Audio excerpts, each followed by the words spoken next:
mwe tukyatambulira omwo akyatugoya mwenna mukimanyi naye musooke muwulire ebintu bino basina bagenda wala njagala muwulire kuba njagala muwulire ekintu kino yagadde ebintu bino mubiwulire naye simanyi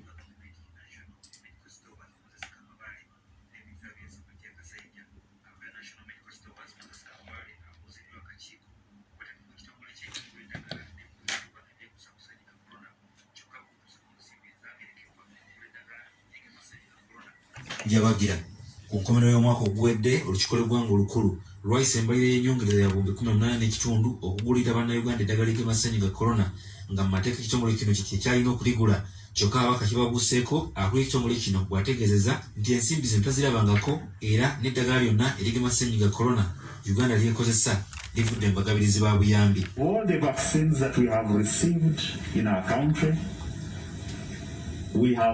they do not include any one vaccine, any one dose that has been bought by government of Uganda money.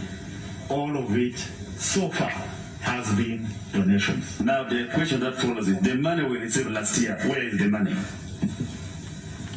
Honorable Chair, the money was not voted on anyways, and I am constrained to answer that. Muwulidde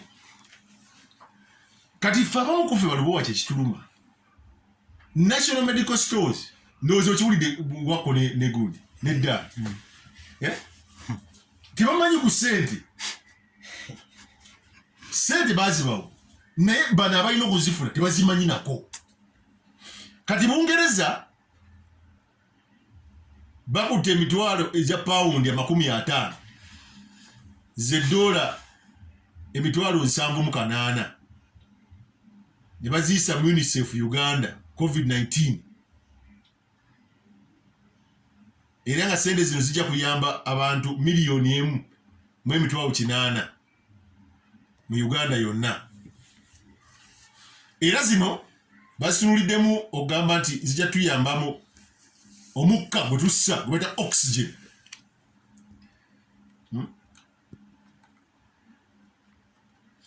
n'abasawo batujjanjaba kibaita personal protective equipment ebintu byambisibwa abasawo nga babyambadde era ne bakufuula ne bateeka mu mbeera ennungi y'obutatya kufuna akawuka kano bitegeera so oxygen 7.5 liters za oxygen cylinder bajazisindika mu Mulago National Referral Hospital Nambole COVID-19 Treatment Center nayo Soti Regional Referral Hospital Mbale Regional Referral Hospital Moroto Regional Referral Hospital bano bonna bafuna oxygen ezo muziwulidde nabagamba luli trillion 3 mu mitwalo emeka 5.8 mu billion meka billion zali 5 bwezito so forum tujjano bagamba nze kyobola ngamba bana Uganda basinga abampuliriza njagala aba security abampuliriza naddala nga mwagala nnyo President Museveni namwe bana Uganda bakyamuwagira ennyo nadamu aba movement ensonga zino bwe zijja bwe ziti tetuzizanyisa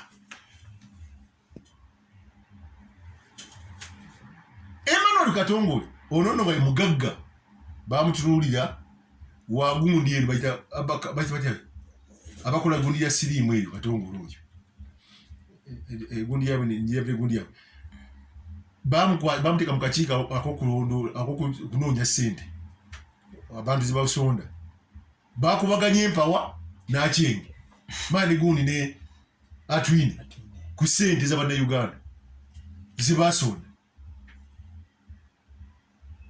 onagamba kino onagamba kiri oba bano balowooza nti COVID agenda kuggwa COVID is here to stay oba mwagala bate mwagala mwe bana Uganda kamba kakasi temudde na mbyakwerimba COVID wali ate agenda kusigalawo ng'ebirwadde ebirala so tugezeeko nnyo nze kati kambabuulira amazima bwe muba mwagala kuwona kirwadde kino bwe bannayuganda bampuliriza ku budde buno mutandike okusaba bakulembeze bammwe oba MP oba chairman 5 oba kansala ensonga esinga obukulu ffenna eddoboozi tulina okuba nalyo lyakulaba nga bateekawo centers ez'okugenda mu maaso n'okukobera. That is the way to go.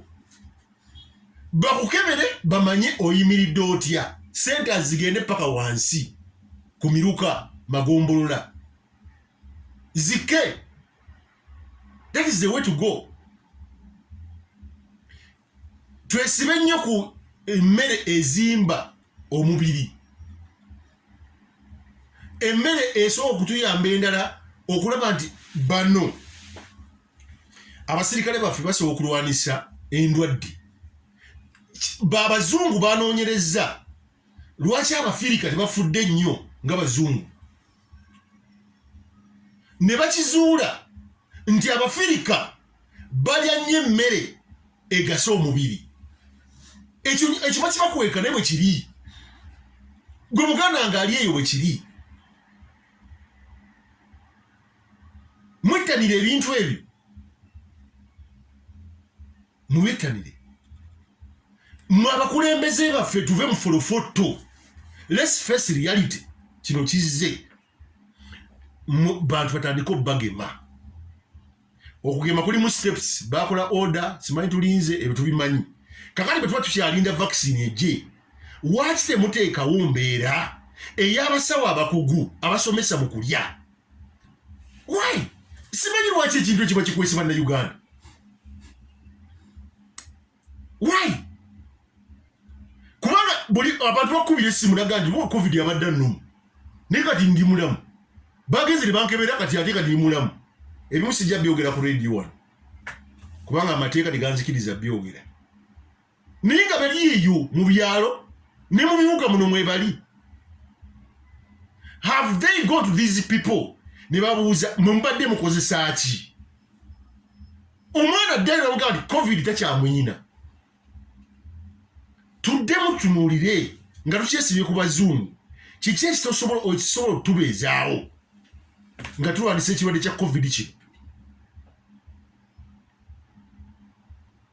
Mugulire abantu sanitizer kubanga n'okunaaba mu ngalo lumu omuntu ayeerabira, naye mu sanitizer buno mubugulire abantu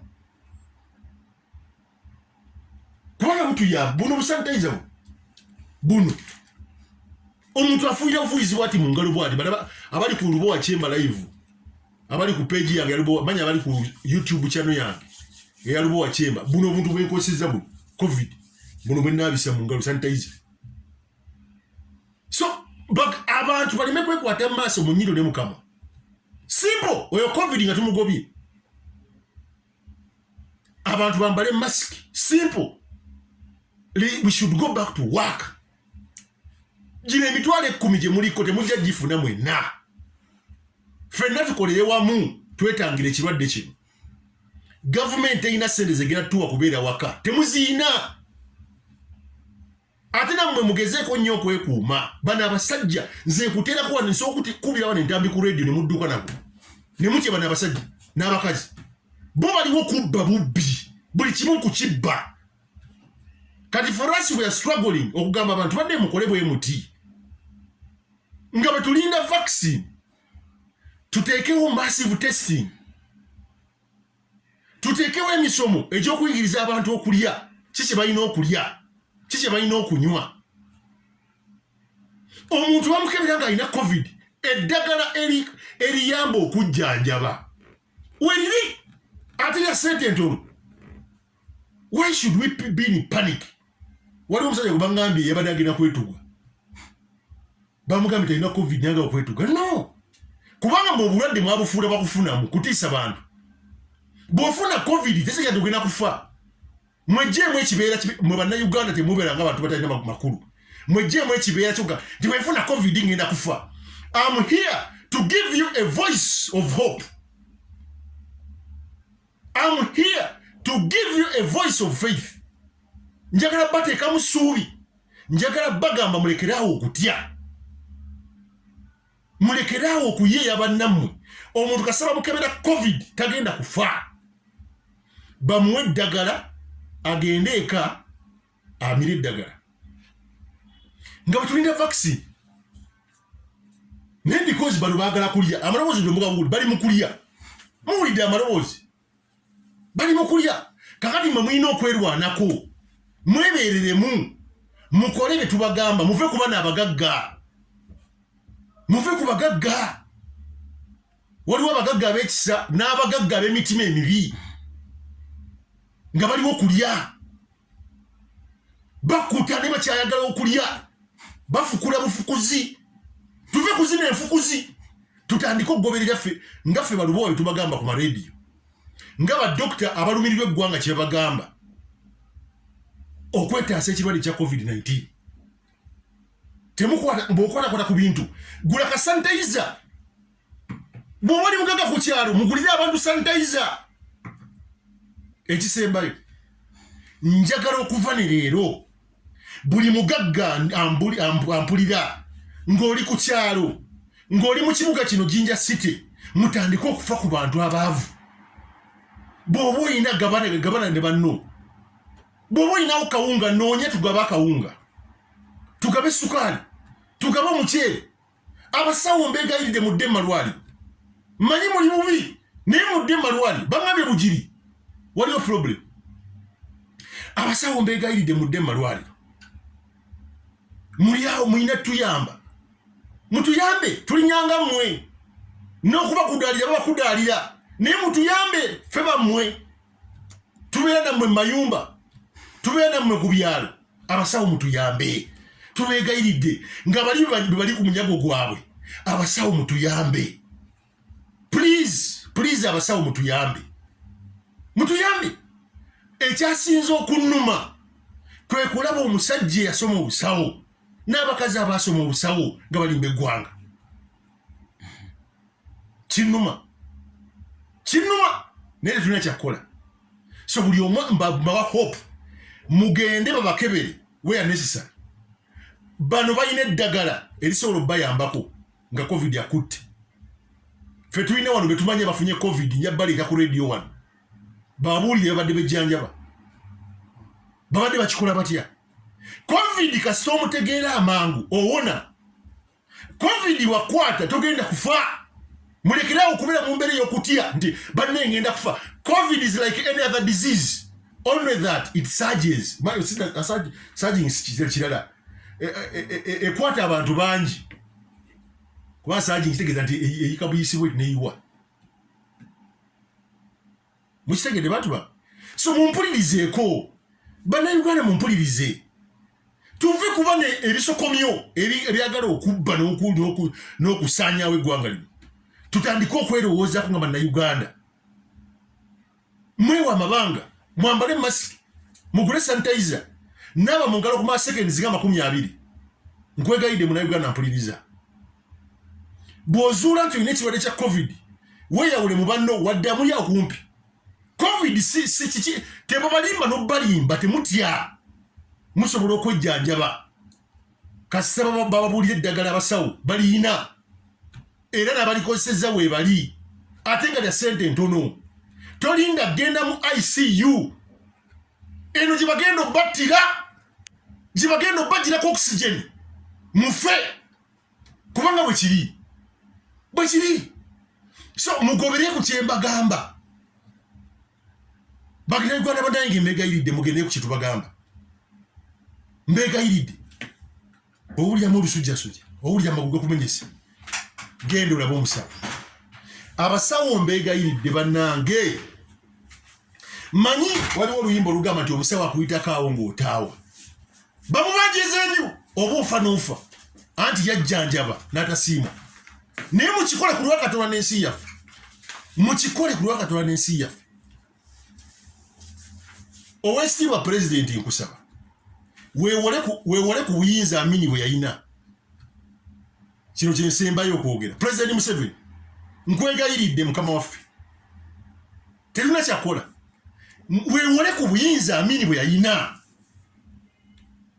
otuyite ku Busoga Square nti guno ogubbi Busoga tukukuba amayinja nga tuli ku Busoga Square ogenda ku Coastal Square mutuletera ekibbi ekirala kino kyekibbi ekyabbi eddagala lya covid ekirala ekibba sente za covid kite Coastal Square wali mu Kampala abaganda abali awo bakitte tugende Mbale ono w'Embale naye yabba mumutwale mu kibuga Embale bamwoche ng'abantu bonna balaba. People are sick and tired of this nonsense. So bane twekuumi nze bonjo ganda mbega nyamba mask ne mu studio mu kambalekere kabuye nze ne bwentema kanteme manye basajja bano bakambo nzo bogera ko bwoti abamu ababbi gero kuulira kati wabadde oyogera kiko radio soko jo mufojo kuuliza bena badde njogera yaga kukwata tu bantu mwe mujoga